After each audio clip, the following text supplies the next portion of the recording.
Assalamualaikum warahmatullahi wabarakatuh. Selamat siang. Semoga pada hari ini semuanya sehat-sehat selalu dan dapat mengikuti mata kuliah saya, yaitu mata kuliah evolusi. Pada pertemuan kedua ini, kita akan membahas tentang bagaimana populasi berevolusi. Marilah kita lihat bersama-sama PowerPoint kita. Saya akan share screen.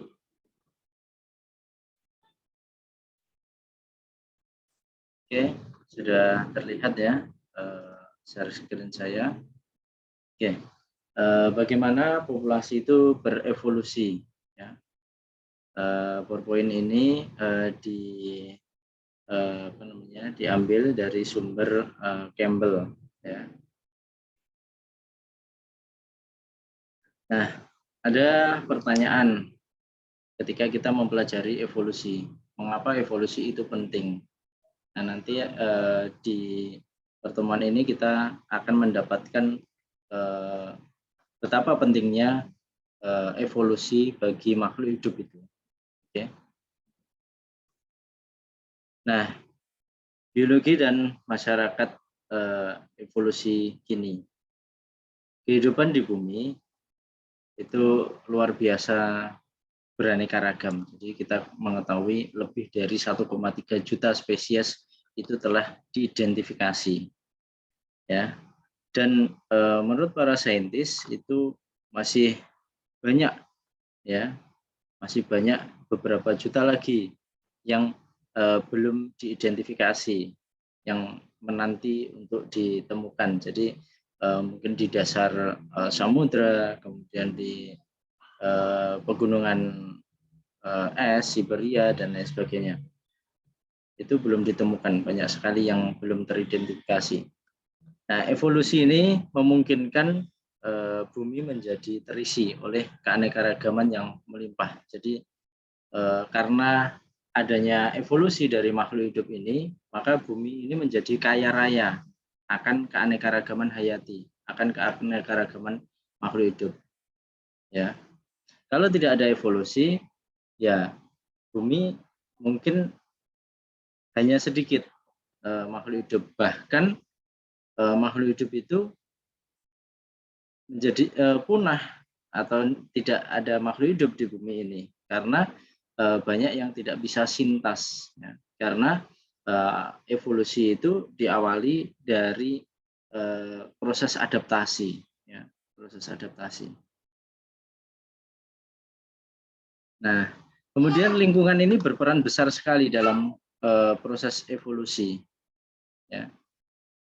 Organisme-organisme yang merupakan tetangga terdekat kita adalah yang teradaptasi paling baik terhadap lingkungan yang didominasi oleh manusia. Jadi makhluk hidup yang ada sekarang ini adalah makhluk hidup yang mempunyai potensi atau mempunyai kemampuan beradaptasi yang paling baik terhadap lingkungannya, terhadap perubahan lingkungan. Ya. Nah, kita bisa melihat di bumi sekarang ini yang mendominasi adalah makhluk hidup manusia, ya. Jadi manusia ini mendominasi lingkungan di bumi sekarang ini. Berarti ini menunjukkan bahwa manusia ini merupakan makhluk hidup yang mampu beradaptasi paling baik terhadap lingkungannya. Nah, nanti kita akan membahas tentang evolusi masa lalu, masa kini, dan masa depan. Aktivitas manusia ini dapat mengubah lingkungan organisme dalam cara-cara yang menghasilkan evolusi yang cepat dan juga teramati. Perubahan-perubahan evolusioner juga bisa dipelajari dalam latar-latar yang dipengaruhi oleh perubahan lingkungan alam. Pemahaman mengenai evolusi ini memberikan informasi bagi seluruh biologi, ya, dari penelitian terhadap molekul-molekul kehidupan sampai menganalisis ekosistem. aplikasi biologi evolusi ini juga mempengaruhi dan sekarang mengubah ilmu kedokteran, kemudian agrikultur, kemudian bioteknologi, dan biologi konservasi. Jadi ini semua ada andil dari aplikasi biologi evolusi. Sepanjang riwayat manusia, kita telah menamai, mendeskripsikan, dan menggolong-golongkan penghuni alam, yaitu makhluk hidup. Ya. Dalam mempelajari keanekaragaman hayati, kita juga akan mempelajari taksonomi. Ya. Taksonomi ini adalah cabang biologi yang mempelajari tentang identifikasi, penamaan, pengklasifikasian spesies. Nah, kemudian ada sistem dari Pak Carolus Linnaeus, yaitu sistem Linnaean yang mencakup tentang metode penamaan spesies dan klasifikasi berjenjang hierarkis. Spesies ini menjadi kelompok-kelompok organisme yang semakin luas. Nah, dalam sistem Linnaean, setiap spesies ini diberi nama Latin, ya, dengan 2 bagian atau disebut dengan sistem binomial nomenklatur. Bagian pertama binomial itu menjelaskan tentang genusnya. Jadi kata pertama itu menjelaskan genus. Genus ini bisa diartikan jamak atau genera. Nah, sekelompok spesies yang berkerabat dekat. Jadi genus itu bisa juga diartikan sekelompok spesies yang mempunyai kekerabatan dekat. Misalnya genus kucing besar adalah Panthera. Ya. Kemudian bagian kedua binomial digunakan untuk membedakan spesies di dalam genus. Jadi kata kedua merupakan penjelasan dari spesies. Nah, kedua bagian itu harus digunakan bersama-sama untuk menyebutkan nama satu spesies. Itu dalam sistem binomial nomenklatur. Contohnya adalah penyebutan nama ilmiah macan tutul, yaitu Panthera pardus. Nah, ketika kita menuliskannya dengan Microsoft Word, maka kita menuliskannya dengan huruf italik atau miring, ya, cetak miring. Kemudian huruf pertama ditulis dengan huruf besar dan seterusnya itu ditulis dengan huruf kecil. Binomial Linnaean ini memecahkan masalah ambiguitas nama sehari-hari. Jadi dulu mungkin belum ada penamaan. Jadi setelah ada sistem yang dibuat oleh Pak Carolus Linnaeus dan kawan-kawan ini menjadi solusi, ya, untuk menamakan makhluk hidup yang mirip-mirip. Ya. Linnaeus juga memperkenalkan sistem pengelompokan spesies menjadi hierarki kategori. Nah, setelah pengelompokan spesies menjadi genus, taksonomi membentang secara progresif ke kategori-kategori klasifikasi yang lebih luas. Ya, taksonomi juga mengelompokkan genus-genus serupa ke dalam famili yang sama. Famili-famili serupa ke dalam ordo yang serupa ke dalam kelas, kemudian kelas-kelas ke dalam filum dikelompokkan ke dalam kingdom, dan kingdom ke dalam domain. Nah, ini adalah contoh dari pengelompokan, ya, tentang ini domain. Yang pertama ada bakteria dan archaeobacteria, kemudian ada ini eukariot, ya, kemudian animalia itu berada di dalamnya. Nah, kemudian chordata, ya. Jadi ketika kita bisa melihat ini Panthera pardus ini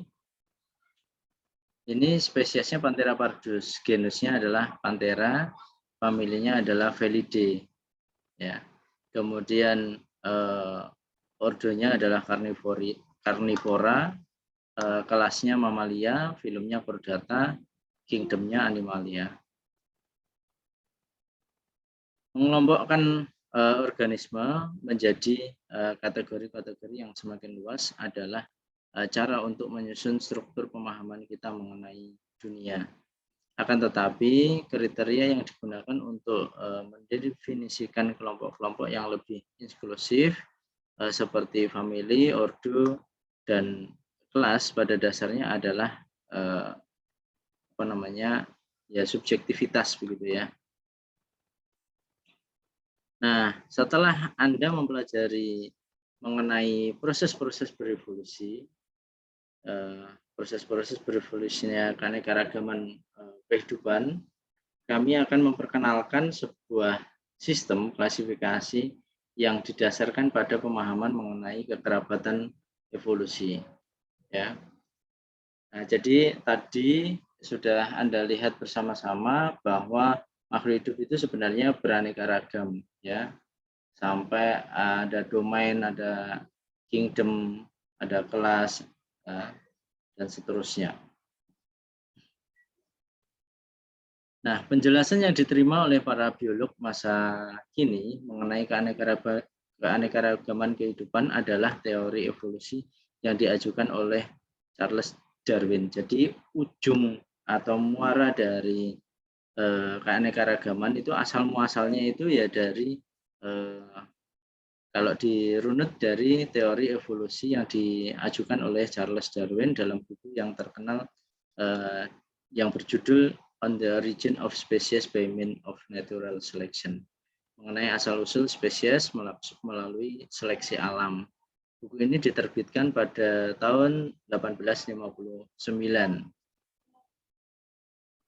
Nah, filsuf Yunani yang bernama Aristoteles pada umumnya memandang bahwa spesies adalah bentuk-bentuk permanen yang tetap, yang tidak berubah seturut waktu. Jadi menurut Pak Aristoteles, dia berpendapat bahwa spesies itu dari dulu sampai sekarang ya gitu-gitu aja, nggak ada perubahan. Jadi bentuknya itu selalu tetap atau permanen. Itu menurut Aristoteles. Kemudian ada budayawan Yahudi Kristen yang memperkokoh gagasan ini tentang tafsir harfiah kitab Kejadian yang menuturkan bahwa setiap bentuk kehidupan itu diciptakan satu persatu dalam bentuknya yang sama dari dulu dengan masa kini. Ya. Pada tahun 1600-an, cendekiawan agama menggunakan isi Alkitab untuk memperkirakan isi bumi. Ya, dan diperkirakan isi bumi ini perkiraannya adalah usianya 6.000 tahun. Ya, 6.000 tahun. Nah, gagasan bahwa semua makhluk hidup itu relatif belum lama muncul dan tidak mengalami perubahan bentuk, ini mendominasi pola pikir atau iklim intelektual di Barat selama berabad-abad, ya, beratus-ratus tahun itu mereka berasumsi, orang-orang di Barat berasumsi bahwa bumi itu baru ada sekitar 6.000 tahun yang lalu dan makhluk hidupnya itu selalu tetap, ya, makhluk hidupnya itu sama begitu, ya. Tidak ada perubahan mengenai bentuk organ dan lain sebagainya. Akan tetapi pada saat bersamaan para naturalis juga berupaya keras menafsirkan fosil. Jadi di samping itu ada biolog yang menemukan fosil-fosil cetakan atau sisa-sisa organisme yang ditemukan, ya, baik di es, ya, di es Siberia, kemudian di di bebatuan dan lain sebagainya. Nah, walaupun fosil ini diduga sisa-sisa makhluk hidup, tetapi banyak juga yang merasa kebingungan, ya. Ya, jadi mereka ketika mempelajari fosil itu juga ada lingkungan juga. Misalnya bila batu ular adalah tubuh ular yang menggelung, lalu mengapa tidak pernah ada yang ditemukan dengan kepala yang utuh? Ya, mungkinkah fosil ini mempresentasikan spesies yang telah punah? Nah, ini ada gambarnya ya, fosil batu ular. Nah, temuan-temuan memukau di awal abad 18-an termasuk rangka fosil makhluk laut raksasa yang disebut Ichthyosaurus atau ikan kadal. Ini membuat banyak naturalis yakin bahwa evolusi itu pastilah terjadi. Jadi ini ada tengkorak dan tungkai depan yang serupa dayung ya. Ini milik Ichthyosaurus. Nah, berikutnya para naturalis ini membandingkan bentuk-bentuk fosil dengan spesies-spesies yang masih ada dan menyadari pola-pola kemiripan dan perbedaan. Pada awal 1800-an, naturalis Prancis Jean-Baptiste de Lamarck mengajukan bahwa penjelasan terbaik bagi hasil-hasil pengamatan ini adalah kehidupan yang berevolusi. Yang pada pertemuan pertama kita sudah membahas tentang Jean-Baptiste de Lamarck. Lamarck menjelaskan evolusi sebagai perbaikan sifat-sifat yang melengkapi organisme agar dia berhasil sintas di lingkungannya. Dia mengajukan bahwa dengan menggunakan atau tidak menggunakan bagian-bagian tubuhnya, individu dapat mengembangkan sifat-sifat tertentu yang diteruskan ke keturunannya. Ya, walaupun gagasan Lamarck mengenai bagaimana spesies itu berevolusi tersebut keliru, gagasan yang ia ajukan bahwa spesies berevolusi akibat interaksi antara organisme dan lingkungannya membantu membuka jalan bagi pemikiran Darwin. Nah, Charles Darwin ini terlahir lebih dari 200 tahun yang lalu pada hari yang sama dengan Abraham Lincoln. Sewaktu anak-anak, dia terkesima oleh alam. Dia pertama sekolah di kedokteran, tetapi karena zaman dulu di sekolah kedokteran itu kan ada pembedahan. Nah, pada saat zaman dulu itu belum ada bius, belum ditemukan bius. Lalu ada praktek pembedahan yang dilakukan secara langsung tanpa adanya pembiusan. Nah, maka dari itu Charles Darwin merasa takut, ya. Lalu dia berhenti dari sekolah kedokteran itu. Kemudian dia melanjutkan belajar untuk menjadi pendeta di Cambridge. Dan saat usia 22 tahun, dia memutuskan untuk meneruskan adventure ya. Dia ingin berlayar menaiki kapal yang bernama HMS Beagle yang membantu membingkai teori evolusinya.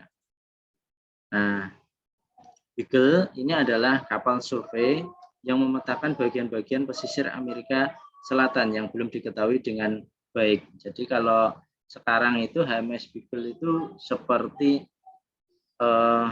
Google Map gitu ya. Dia berfungsi untuk bertugas untuk memetakan bagian-bagian dunia ya. Dia membuat peta dunia gitu. Nah, Darwin ini menghabiskan waktunya di pesisir.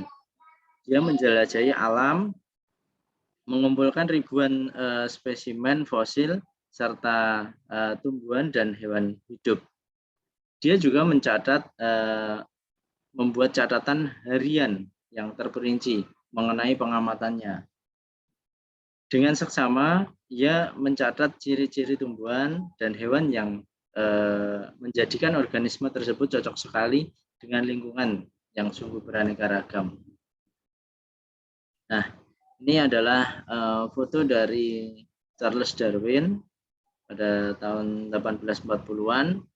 Nah, ini ada gambarnya kapal HMS Beagle ya.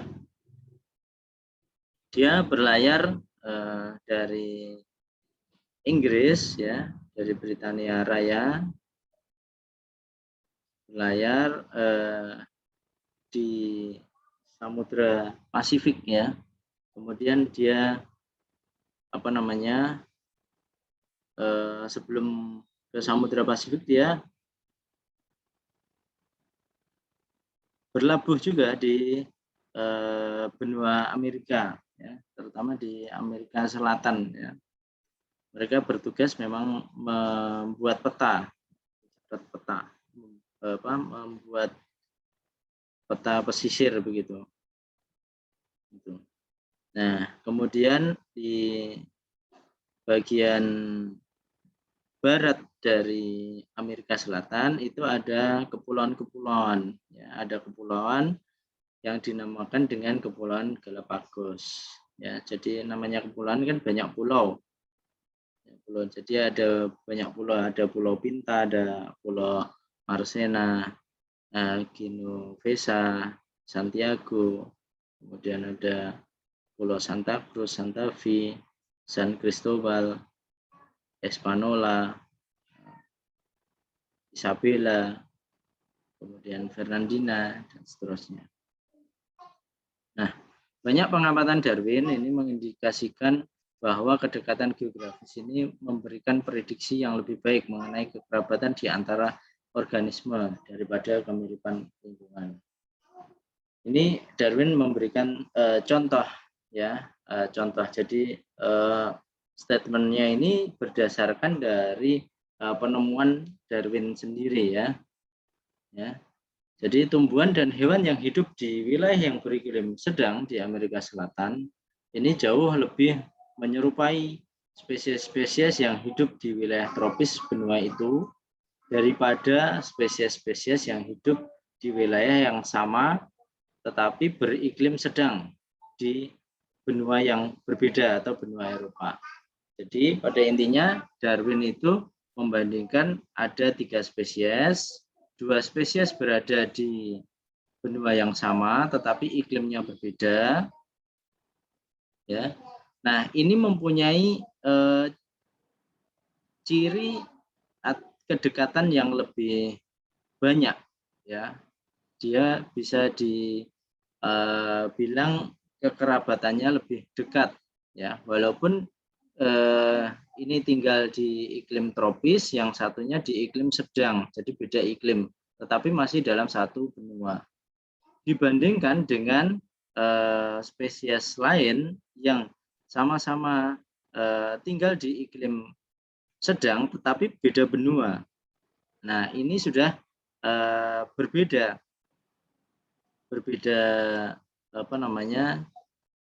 kekerabatannya. Jadi dia mempunyai ciri yang ada bedanya lebih banyak begitu. Nah, selain itu fosil-fosil di Amerika Selatan yang Darwin temukan, walaupun jelas merupakan contoh spesies yang berbeda dengan yang masih ada, jelas-jelas merupakan spesies Amerika Selatan dalam hal kemiripannya dengan tumbuhan dan hewan yang masih ada di benua tersebut. Nah, Darwin juga tergelitik oleh persebaran geografis organisme di Kepulauan Galapagos. Kepulauan Galapagos itu adalah pulau-pulau vulkanik yang relatif masih muda, sekitar 900 km ya jaraknya dari lepas pesisir Pasifik Amerika Selatan yang tadi di peta juga sudah kita lihat bersama. Nah, kebanyakan hewan yang menghuni pulau-pulau terpencil ini tidak ditemukan di tempat-tempat lain di dunia.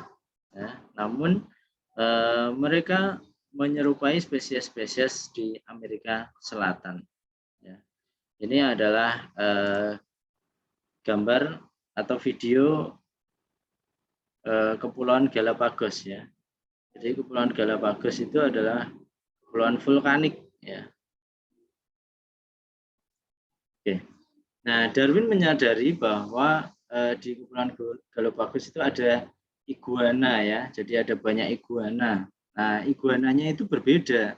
Jadi Darwin mengamati ekor dari iguana itu, ternyata ekornya itu bentuknya berbeda dengan iguana pada umumnya di benua Amerika. Dia memiliki ekor yang pipih untuk membantu iguana tersebut berenang. Nah, ini merupakan individu yang mirip, namun berbeda. Jadi ya mirip, tapi ada bedanya. Iguana darat di pulau-pulau dan di daratan Amerika Selatan ini mempunyai kemiripan dan juga mempunyai perbedaan. Terlebih lagi ketika pulau memiliki varietas tersendiri, ada kura-kura raksasa, ya, para penghuni yang sangat unik yang menjadi asal nama kepulauan tersebut, Galapagos, ya. Artinya ini kura-kura dalam bahasa Spanyol. Nah, ini adalah video iguana, ya. Bisa kita lihat.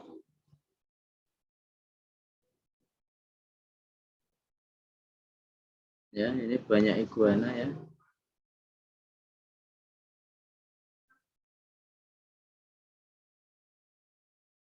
Nah, mereka mempunyai ekor yang lebih pipih, ya, dibandingkan iguana yang berada di Amerika, ya, di benua.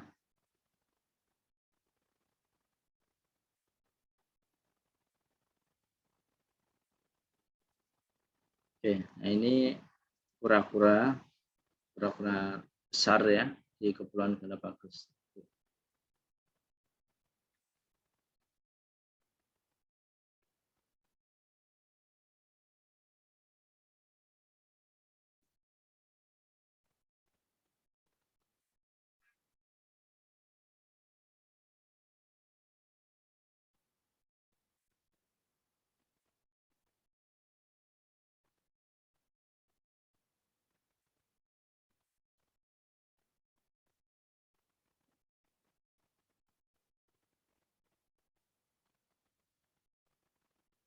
Ini ada anjing laut, ya.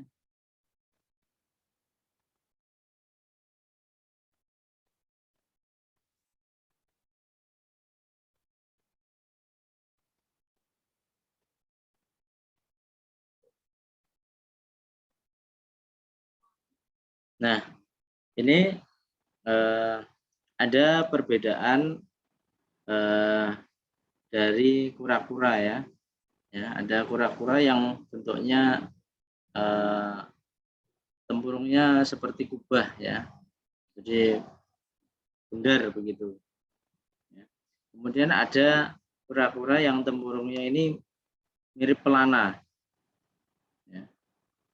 Nah, dalam pelayarannya Darwin ini sangat dipengaruhi oleh buku Principle of Geology, ya, karya geolog Skotlandia yang bernama Charles Lyell yang mendukung gagasan bahwa bumi telah berusia tua, terbentuk selama jutaan tahun oleh proses-proses geologis bertahap yang masih berlanjut hingga kini.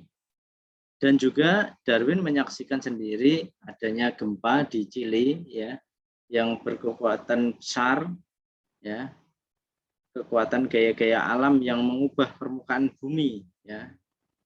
Ketika ia mengalami gempa bumi yang mengangkat pesisir Chili ini nyaris semeter ke atas, jadi terangkat begitu permukaan tanahnya. Pada saat Darwin pulang ke Britania Raya 5 tahun setelah HMS Beagle mulai berlayar, ia telah sangat meragukan bahwa bumi dan semua makhluk hidup ini baru diciptakan secara khusus selama beberapa ribu tahun silam, yang menurut orang Eropa itu bumi baru diciptakan selama 6.000 tahun yang lalu, ya. Nah, dan Darwin itu meragukan itu. Setelah pulang ke Inggris, Darwin merenungkan hasil-hasil pengamatannya. Dia menganalisis koleksi spesimennya dan membahas penelitiannya dengan rekan-rekan dan menyimpulkan bahwa semua bukti itu bisa dijelaskan dengan lebih baik oleh hipotesis bahwa spesies masa kini ini merupakan keturunan dari leluhur masa silam yang masih mirip dengan mereka dalam beberapa hal. Nah, lama-kelamaan secara bertahap bertumpuk perbedaan-perbedaan akibat proses yang Darwin sebut descent with modification atau penurunan dengan modifikasi. Ini sebuah frasa yang menjabarkan kata evolusi. Ya. Jadi evolusi bisa juga diartikan penurunan kepada keturunannya yang disertai dengan adanya modifikasi. Nah, tetapi keturunannya ini enggak 1-2 keturunan, tetapi jutaan keturunan ya. Dan bahkan apabila usia hidup atau siklus hidup dari makhluk hidup tersebut itu singkat atau pendek, maka ya lebih banyak lagi keturunan yang dilibatkan dalam proses modifikasi membentuk suatu evolusi itu tadi. Nah, akan tetapi Darwin juga mengajukan sebuah mekanisme saintifik mengenai bagaimana kehidupan itu berevolusi. Proses yang dia sebut dengan seleksi alam. Dalam seleksi alam, individu dengan sifat-sifat warisan tertentu itu lebih memungkinkan untuk bisa sintas atau bisa terus hidup dan bereproduksi daripada individu-individu dengan sifat-sifat yang lain. Nah, kemudian ia berhipotesis bahwa sewaktu-waktu pada saat keturunan-keturunan dari leluhur jauh di masa silam menyebar ke berbagai habitat selama berjuta-juta tahun, seleksi alam ini menghasilkan keanekaragaman modifikasi atau adaptasi evolusioner yang membuat mereka sesuai bagi cara-cara hidup spesifik dalam lingkungannya. Jadi adaptasi evolusioner ini membuat makhluk hidup itu jauh lebih sesuai sehingga mereka nyaman atau bisa sintas ya dengan perubahan lingkungan yang terjadi terus-menerus di bumi ini. Gitu. Darwin juga menghabiskan 2 dasawarsa berikut untuk mengumpulkan dan menulis mengenai bukti evolusi. Ada orang naturalis Britania, orang Inggris bernama Alfred Russel Wallace. Dia meneliti di Indonesia juga yang melakukan penelitian lapangan dan telah merumuskan hipotesis yang mirip dengan teorinya Darwin. Nah, Darwin akhirnya menerbitkan buku yang berjudul On the Origin of Species by Means of Natural Selection dan mengajukan 2 hal. Yang pertama, 2 hal penting itu, yang pertama, spesies yang masih ada sekarang merupakan keturunan dari spesies leluhur. Dan yang kedua, seleksi alam adalah mekanisme dari evolusi. Hipotesis evolusi yang diajukan dalam buku The Origin of Species ini telah diuji dan diverifikasi melalui lebih dari 150 tahun penelitian.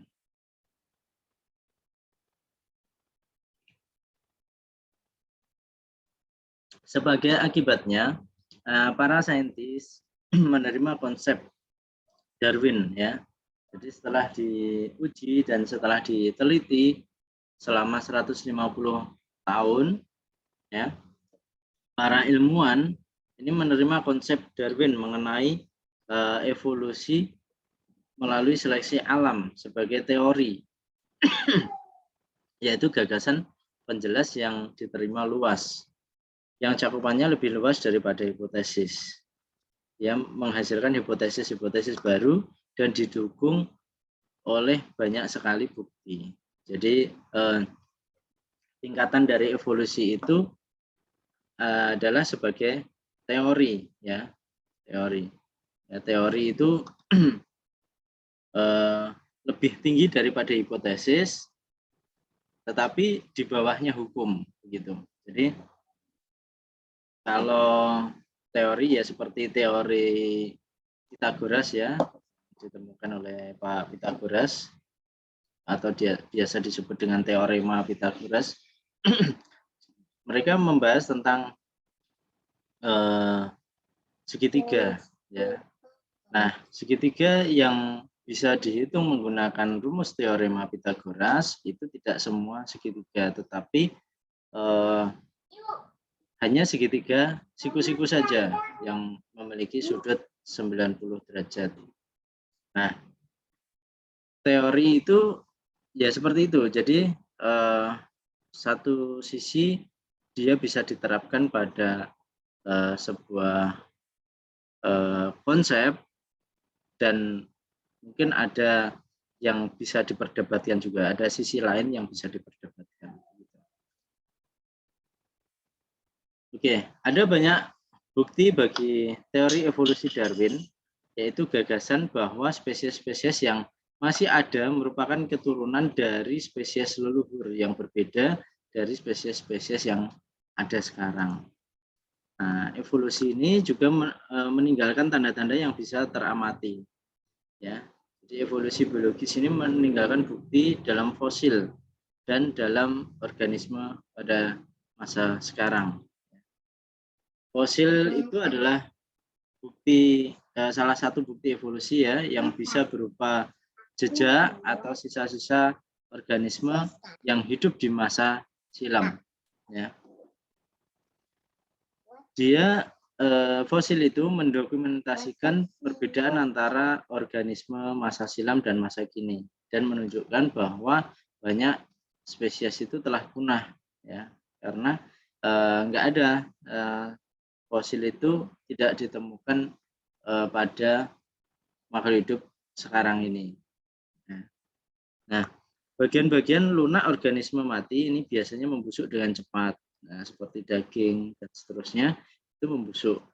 Namun bagian-bagian keras hewan yang kaya mineral seperti tulang, gigi dan seterusnya ini dapat menjadi fosil. Ini adalah contoh fosil, beberapa fosil ya. Ada fosil endapan yang terbentuk ketika mineral menggantikan materi organik sebatang pohon. Kemudian seorang peneliti menggali fosil rangka dinosaurus dari batuan pasir. Ini. Kemudian ada juga fosil serangga yang berusia 45 juta tahun yang tertanam dalam ember. Kemudian ada juga fosil gading seekor mamut yang hidup di 25.000 tahun silam yang ditemukan di es Siberia. Kemudian ada juga jejak kaki yang ditinggalkan seekor dinosaurus 120 juta tahun silam. Oke, dari sini ada yang mau ditanyakan? Nanti silahkan kalian buka LMS atau e-learning Unja ya.